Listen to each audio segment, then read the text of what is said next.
Koko.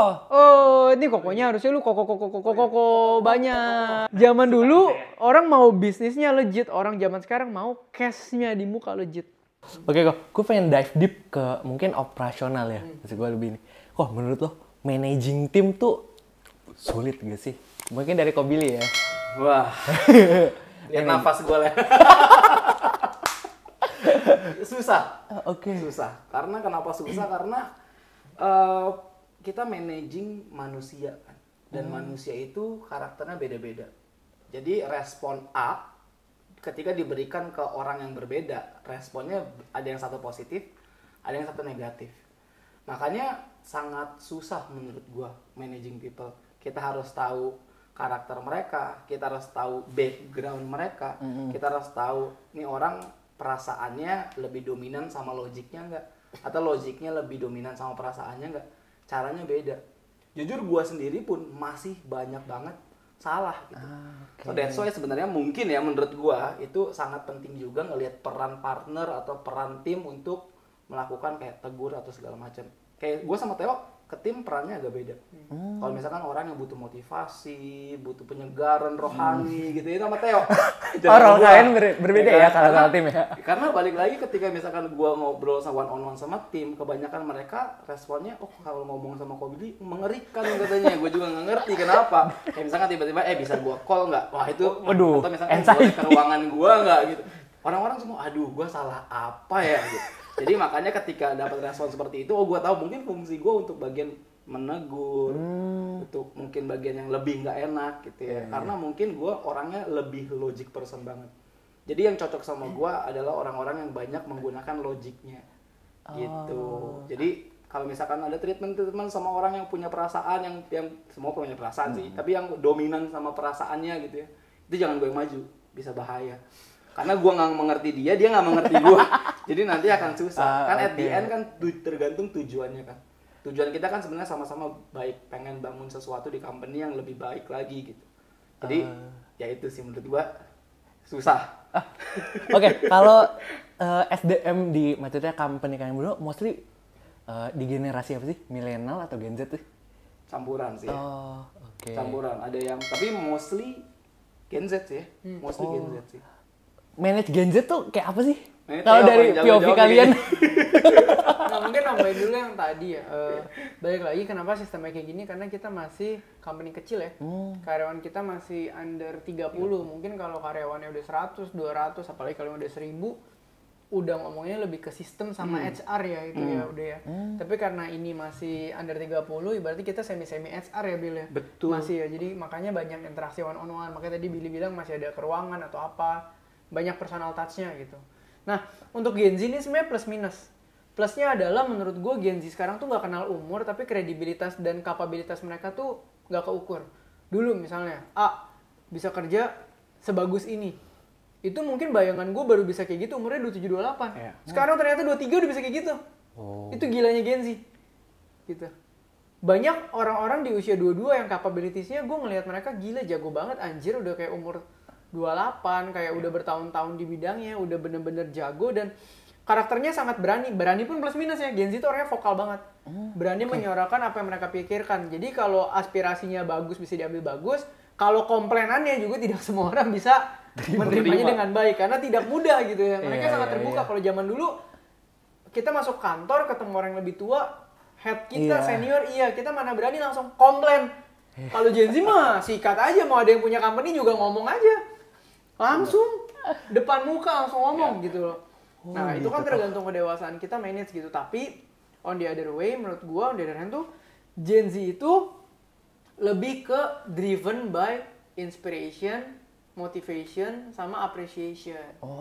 Karena Gen Z itu adalah generasi yang menurut gua, biarpun nggak semuanya mendingan, banyak yang susah juga ya, tapi mereka ada generasi yang lebih tidak terkendalikan oleh uang dalam dunia profesionalitas. Kalau di dalam dunia investment, di dalam dunia bisnis, mereka dikendalikan uang karena gampang banget tuh manas-manasin mereka. Tapi kalau dari dunia profesional malah kebalik, enggak. Gen Z sekarang bisa milih nganggur daripada stres. Kalau generasi kita mendingan tiap hari nangis di kantor tapi punya kerjaan. Kalau Gen Z sekarang mendingan nggak punya kerjaan tapi nggak nangis. Ngerti nggak lu beda angle-nya? Ngerti ya? Iya. Makanya motivasi tentang gampang kaya, lo di rumah aja masuk ke mereka, masuk banget. Daripada gue nangis di kantor, mending gue buka handphone besok kaya. Bener. Ngerti gak lo? Kalau kurang, banyak likuiditas yang mereka bisa ambil dari umur mereka. Kalau dulu liquidity susah, kartu kredit aja lo harus punya slip gaji, lo harus punya apa. Kalau zaman sekarang lo cuma masukin Cuma perlu KYC, KTP. keluar duit.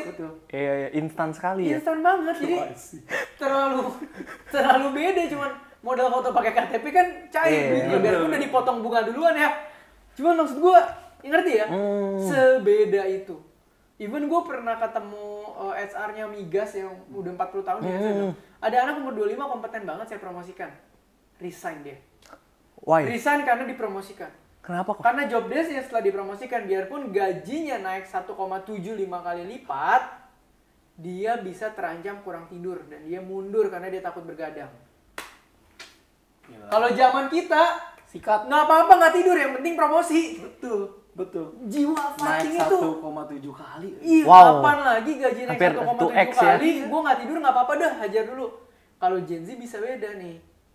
Gitu loh. Wah, begadang gua, aduh kalau gaji cuma naik 175 mah, gue mundur. Mungkin papa mamanya tinggal ngasih 1 kali gaji lagi jadi 2 kali gaji kan, kita nggak tahu.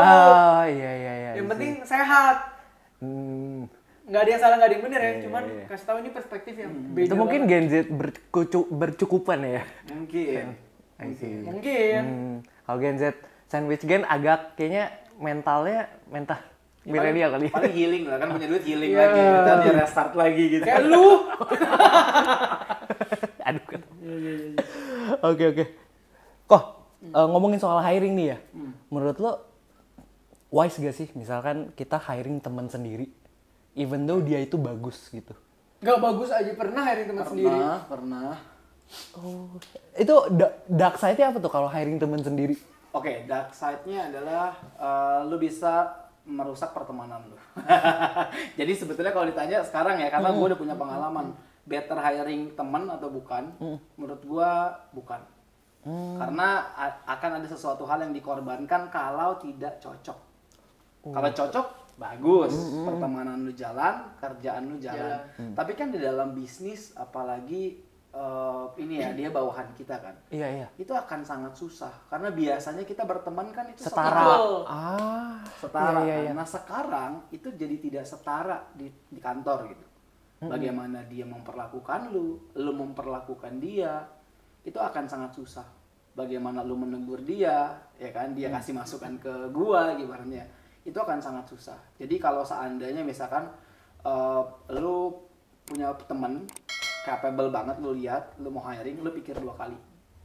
Gitu. Nah ini gue bisa ngomong kayak gini karena pernah kejadian. Kalau nggak pernah kejadian, gue nggak akan belum ngomong tahu kayak ya. gini. Karena idealnya kan, kerja sama teman sendiri kan Enak dong. ya, makin Akan deket ya.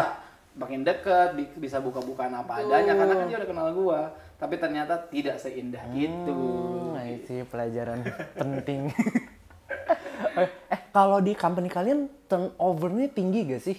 Kalau nggak tinggi, how you bikin turnover itu nggak tinggi? Kantor kita termasuk nggak tinggi ya. Gimana? Nggak tinggi. Kalian bisa bikin turnover itu nggak tinggi? Apa yang kalian bangun?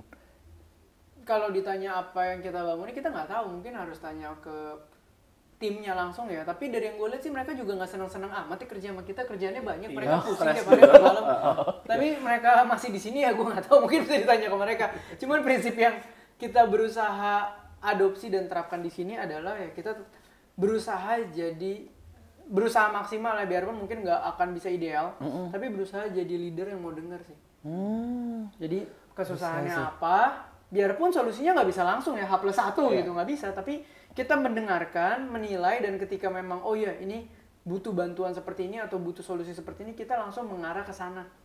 Gitu loh. Sampai misalnya kalau tim kita bilang ini udah nggak kepegang nih, kayaknya kita butuh another hiring. Kita nggak bakal kayak, wih ngapain lu ngomongin another hiring, kerja lebih keras. Nah, kayak gitu. I see. Kita mikir ketika cash flow emang cukup dan make sense, kita nilai kalau memang betul seperti itu ya mari kita hiring. Sesimpel itu gitu. Sedangkan kan ada yang kadang maksudnya sesimpel kayak, lu ngapain minta gue hiring, gue cost lagi. Lu yang kerja lebih banyak, kenapa harus gue? Iya. Benar. kan beda-beda Iya, gitu iya, loh. iya. Cuman kita masih berusaha jadi orang yang mau mendengarkan apa yang terjadi di dalam operasional dan bagaimana membuat ini pondasinya lebih baik untuk kedepannya. Sih, paham. Gue nambahin dikit kali. Jadi mungkin selain tadi mendengarkan, menurut gue penting juga kita kasih apresiasi sih. Jadi kalau misalkan kita ngelihat tim kita udah kerja mati-matian, at least lu appreciate either by chat atau misalkan perwakilan kita founders kasih ucapan thank you ya, kita ngelihat semua effort kalian gitu. Rewardnya tuh nggak perlu yang gede-gede, nggak perlu menurut gua. Apresiasi aja tuh mereka kayak, menurut gua ya, setiap orang atau gua sendiri pun diapresiasi, gua sangat happy, sangat suka gitu. Apalagi misalkan kita budgeting yuk buat apresiasi Makan-makan ini gitu. makan-makan atau beliin kopi. Ya kan kadang-kadang misalkan Theo suka ke kantor malam-malam bawain kopi, bawain snack atau apapun, itu pun mereka gua rasa ya akan merasa diapresiasi. Gua pun kalau misalkan di kondisi seperti itu akan sangat merasa diapresiasi ketika ada orang yang datang bawain sesuatu, ngelihat gue lagi capek. Udah kerja keras loh. Iya. Iya, ngomong jeleknya kita kan juga nggak bisa terlalu pakai perasaan ya. Misalnya perasaan kayak, aduh gila ya lu udah kerja bareng nih buat kita sampai semaksimal ini. Ya udah deh besok nggak usah kerja kayak gitu lagi. Nggak mungkin, itu bukan anak gue, itu karyawan gue. Jadi the best yang bisa gue tengahin adalah, oh ya gue tahu lo kerja keras, gue mau appreciate dan mari bikin kedepannya untuk lebih baik lagi environment-nya, that's it gitu. Kayak gitu. Oke. Kan tadi Koteo ngomong mendengarkan. Apakah kalau skala bisnisnya makin besar itu akan menyulitkan untuk mendengar seorang pemimpin menurut tuh? Itu sebenarnya nanti tergantung dari, kalau makin besar harusnya ada HR ya. Ataupun ada head dari tiap anak-anak yang menyampaikan apa sih yang terjadi. Jadi kita nggak dengar satu-satu. Sekarang pun banyak dengar dari head-headnya. Tapi karena karyawan masih under 30, terkadang personalnya juga kita kan masih bisa lihat langsung, kecuali kantornya udah 5 lantai, kita lantai 5, udah nggak ketemu langsung, nggak kelihatan, dia masuk kantor kita nggak tahu, dia pulang juga kita nggak tahu. Beda cerita tuh. Gitu sih. Oke, pertanyaan terakhir ya. Soal investment. Sebenarnya kalau bisnis rintis gini, diinvest tuh enak gak sih? Padahal orang suka menggaung-gaungkan, wah gue diinvest loh gitu. Apakah realitanya itu enak gak sih kok diinvest? Saat ngerintis? Enak gak enaknya selalu datang barengan sebetulnya. Enaknya mungkin lo akan merasa lebih secure ketika lo mendapatkan sejumlah uang. Karena yang lo tahu sebenarnya perusahaan itu butuh cash flow kan. Dan lo dapat cash di awal. Ini balik lagi, ini beda model bisnis, beda cara juga. Karena kan ada startup-startup yang memang nafasnya dari funding kan, dari investment. Tapi kalau ini gue ngomongin bisnis konvensional gitu ya. Di invest itu akan sangat happy. Akan merasa, oh kita punya power untuk melakukan bisnis, untuk melakukan sesuatu. Tapi di satu sisi pun nggak enaknya adalah kita nggak bisa terlalu fleksibel. Karena kita harus tanggung jawab. Kecuali ya lu masa bodoh sama investor lu ya. Kalau tipikal gue sama Theo, gue sangat memperhatikan trust orang. Apalagi kalau seandainya dia udah mempercayakan sejumlah uang untuk kita kelola, berharap kita kan untungnya sama-sama. Gitu. Jadi burden-nya akan double ya. Tanggung jawabnya akan double. Jadi selain kita mementingkan perusahaan kita mementingkan orang di balik perusahaan kita yang invest kita. Jadi ketika lu mau melakukan segala sesuatu, lu mikir 2 kali. Iya juga ya. Gitu, karena resikonya bisa kena sama company lu, bisa kena sama investor lu. Karena apa? Karena balik lagi kita orangnya lumayan peduli gitu, lumayan punya tanggung jawab sih menurut gue. Enggak kobo ya. Dan itu langka sih sebenarnya di zaman sekarang gitu ya. Itu sih menurut gue ada enaknya, ada nggak enaknya. Sih. Koteo bisa mau nambahin? Mirip-mirip lah ya, ada yang enak. Cuman mungkin gini sih, kalau bisnis baru mulai, nggak bohong itu kan resikonya besar. Di invest itu setidaknya investor lu gini, kita punya ide bisnis dan kita punya waktu menjalankan bisnis, tapi kita nggak punya modal.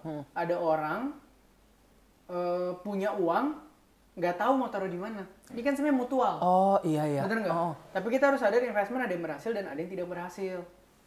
Nah, sebenarnya ngomong realistisnya untuk orang yang baru mulai di invest itu adalah leverage resikonya. Dia bisa mulai dengan kondisi amit-amit bangkrut, gue tidak berhutang. Mitigasi resiko ya? Bukan mitigasi, menanggung resiko bareng. Mitigasi mah franchise. Udah ada yang bagus, bagi resikonya. Itu franchise. Kalau baru mulai belum ada yang bagus kan nggak tahu jalan atau enggak.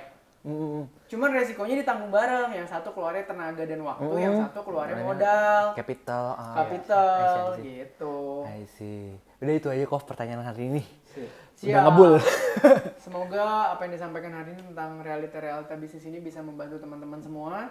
Dan karena tiap kita berdua ngomongin bisnis-bisnis yang realistis, kayak nanti harus ada segmennya sendiri. Boleh nih, boleh. Tentang Panjang nih. bisnis yang realistis, nanti isinya kita berdua dikasih pertanyaan yang Komen dong ya. makin realistis. So, buat kalian para entrepreneur yang pengen nanya-nanya, yang dark side-nya juga nggak apa-apa, realistis aja. Tanyain, nanti kita bakal jawabin juga. Dan semoga ini bisa membantu kalian nanti punya bisnis atau bahkan scale up bisnis. So, jangan lupa like, follow, dan subscribe. See you!